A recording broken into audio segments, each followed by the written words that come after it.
K방산이 중흥기를 맞이하고 있습니다. 국방부 및 방위사업청에 따르면 지난해 우리 방위산업 수출 규모는 130억 달러, 약 16조 9천억 원을 넘어선 것으로 나타났습니다. 수출 금액만 놓고 보면 전년 173억 달러보다 감소했습니다. 하지만 방산 수출 대상국은 2022년 4개국에서 지난해 12개국으로 늘어나는 등 질적 성장을 이뤘다는 평가입니다. 해외로 수출하는 무기체계도 2022년 6개 품목보다 2배 늘어난 12개 품목을 수출하는 성과를 올렸습니다. 국방부 관계자는 전년과 비교해 폴란드 수출이 감소한 것은 폴란드 측과 2차 이행계약 협상이 지연됐기 때문으로 전체 수출액도 감소한 것이라며 올해 폴란드 이행계약을 마무리하고 주변국들과 수출 협상도 대폭 확대해 방산 수출 200억 달러를 달성할 계획이라며 자신감을 드러냈습니다. 우리 정부 목표인 2027년 방산 수출 세계 4강 진입에 한 발짝 다가섰다는 평가가 나옵니다. 최근 한화에어로스페이스는 루마니아가 추진한 자주포 도입 사업에서 K9 자주포 53은 K10 탄약 운반 장갑차 36대를 공급하기로 했습니다. 루마니아 측과 후속 협의를 거쳐 최종 수출 계약을 체결할 전망입니다. 국방부는 이번 결정은 9억 2천만 달러, 약 1조 2천억 원의 대규모 수출 계약이라며 루마니아의 최근 7년간 무기 도입 사업 중 최대 규모라고 설명했습니다. 2022년 한국과 방산 총괄 계약을 맺은 폴란드도 올해 무기 2차 이행 계약 체결을 앞두고 있습니다. 신원식 국방부 장관은 지난주 폴란드 국방부 청사에서 보아디스와프 코시니아 카미슈 부총리 겸 국방장관을 만났습니다. 이 자리에서 양국은 43억 달러, 약 6조 원 규모로 체결한 K9 자주포와 천무 다연장 로켓의 2차 이행 계약을 올해 9월 완료하는 것을 목표로 하기로 했습니다. 국산 K2 흑표 전차 추가 수출도 올해 성사될 가능성이 높다는 게 정부 측 설명입니다. 현대로템은 2022년 폴란드에 K2 전차 1000대를 납품한다는 기본 계약을 맺었고 이 가운데 180대에 대해 실행 계약을 체결했습니다. 이후 나머지 820대에 대한 구체적인 납품 계약이 이루어지지 않았는데 최근 추가 납품 실행에 대한 구체적인 계약 협상이 진행 중입니다. 또 동유럽 슬로바키아의 신형 전차 도입 사업에서도 미국 M1A2 에이브럼스, 독일 레오파드 2A7 등과 함께 K2 전차가 후보로 거론되고 있습니다. 이 같은 선전은 러시아와 우크라이나, 이스라엘과 하마스 전쟁 등이 계속되면서 세계 군비 경쟁이 치열해진 영향 때문입니다. 산업연구원의 우크라이나 전쟁 이후 글로벌 방산시장의 변화와 시사점 보고서에 따르면 향후 10년간 전 세계 국방 예산은 기존 전망치보다 2조 달러 약 2,600조 원, 무기 획득 예산은 6천억 달러 약 780조 원 이상 증가할 전망입니다.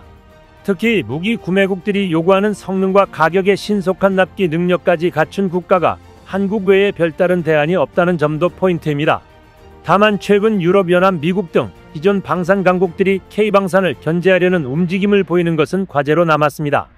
EU집행위원회는 지난 3월 2030년까지 유럽산 무기 비중을 현재 20%에서 50%까지 늘리겠다고 발표했습니다. 에마뉘엘 마크롱 프랑스 대통령은 지난 4월 파리 소르본대에서 유럽연합 의회 관계자 대상으로 한 연설에서 유럽의 자주 국방을 위해 유럽산 군 장비를 더 많이 구매해야 한다고 주장했습니다.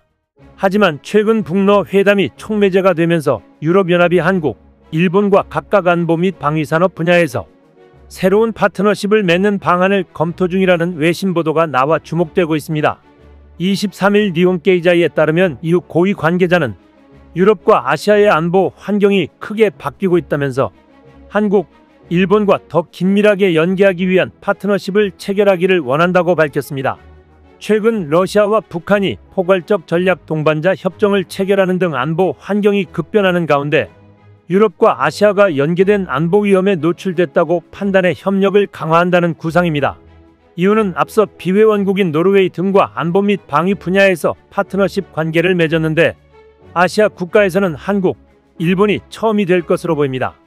이유는 2022년 러시아가 우크라이나를 침공한 뒤 무기 개발과 증산에 나섰지만 EU 단독으론 한계가 있다는 지적입니다. 이유는 방위산업 규모가 작고 연구 개발과 생산의 비용이 많이 들며 미국 기업 의존도가 높다는 문제를 이익과 가치를 공유하는 나라와 연계해 해결하려는 것입니다. 이미 EU와 한국은 무기 거래를 늘리는 방식으로 협력을 강화 중에 있습니다. 우크라이나 전쟁 후 한국이 폴란드에 K2 전차와 K9 자주포를 대량 수출했고 루마니아, 핀란드, 에스토니아 등도 한국산 무기를 늘리고 있습니다. 이유는 일본과는 연내 강력급 합의를 목표로 논의해 나갈 계획이며 방위 장비의 공동연구 개발 등을 염두에 두고 있습니다. EU와 협력함으로써 연구 개발 비용을 줄이고 장비 판로 확대도 기대할 수 있다고 니혼게이자이는 전했습니다. 국내 주요 방산업체들은 요동치는 국제 정세의 흐름을 이겨내고 세계 방산시장 개척에 나선다는 포부입니다.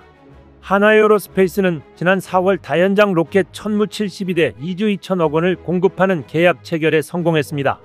계약이 발효되면 하나에어로스페이스와 폴란드 측이 맺은 계약의 규모는 약 14조 원에 달하게 된다는 설명입니다. 한국항공우주산업은 한국형 전투기 KF-21의 양산을 준비 중입니다. 지난 3월 방위사업추진위원회는 KF-21의 최종 양산 계약을 심의 의결했습니다. 시제 6호기까지 비행에 모두 성공했고 현재 전투기 비행 영역 확장을 위한 시험 비행이 한창입니다. 지난달에는 마하 1.8 최고속도 돌파에 성공했고 공대공 미티어 미사일 유도 발사에도 성공해 전투기 완성도를 높였습니다. 최근엔 푸틴 대통령의 지정학적 야욕을 드러낸 자존심이란 평가를 받는 크림대교가 우크라이나의 무인 수상정에 의해 파괴된 바 있습니다. 우크라이나 보안국이 CNN에 제보한 영상에 따르면 무인 수상정 한 대가 크림반도 아래로 서서히 접근하다가 폭발을 일으키는 모습이 생생하게 담겼습니다. 이 사건 이후 우리 군도 무인 무기체계 확대의 흐름에 따라 무인 수상정 개발이 적극 나서고 있습니다. 이 사업을 선점하기 위해 방산 라이벌 LIG넥스1은 해검 시리즈를, 한화시스템은 해령체계를 내세워 공략에 나서고 있습니다. 해양무인 체계는 인명 손실을 최소화하기 위해 대함전, 대잠전, 대기뢰전 등에 활용되는 미래 전장의 핵심 전력입니다. 해군은 2022년 유무인 복합체계 종합발전 계획의 일환으로 네이비시 고스트를 발표하기도 했습니다.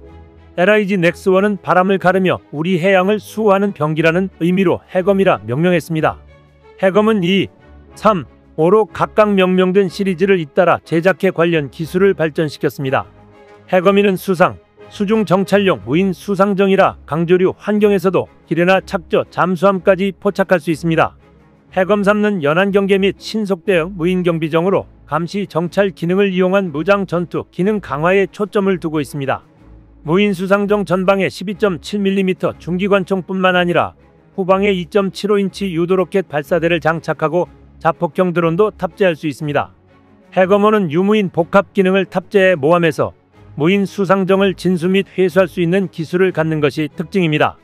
한화시스템은 무인 수상정 해령을 개발하고 있습니다. 전장 12m, 중량 14톤의 해령은 탑재된 무인잠 수정 및 드론과의 협업으로 수색 및 감시정찰 능력을 입체적으로 수행할 수 있습니다.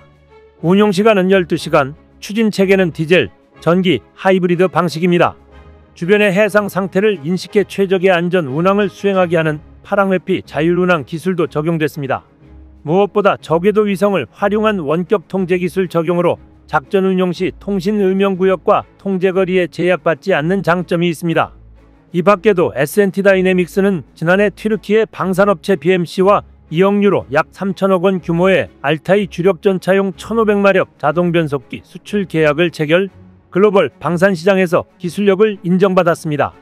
한국 방산이 어려운 환경 속에서도 질적 양적으로 확장해 나가는 모습에 박수를 보냅니다. 이상 시온TV였습니다.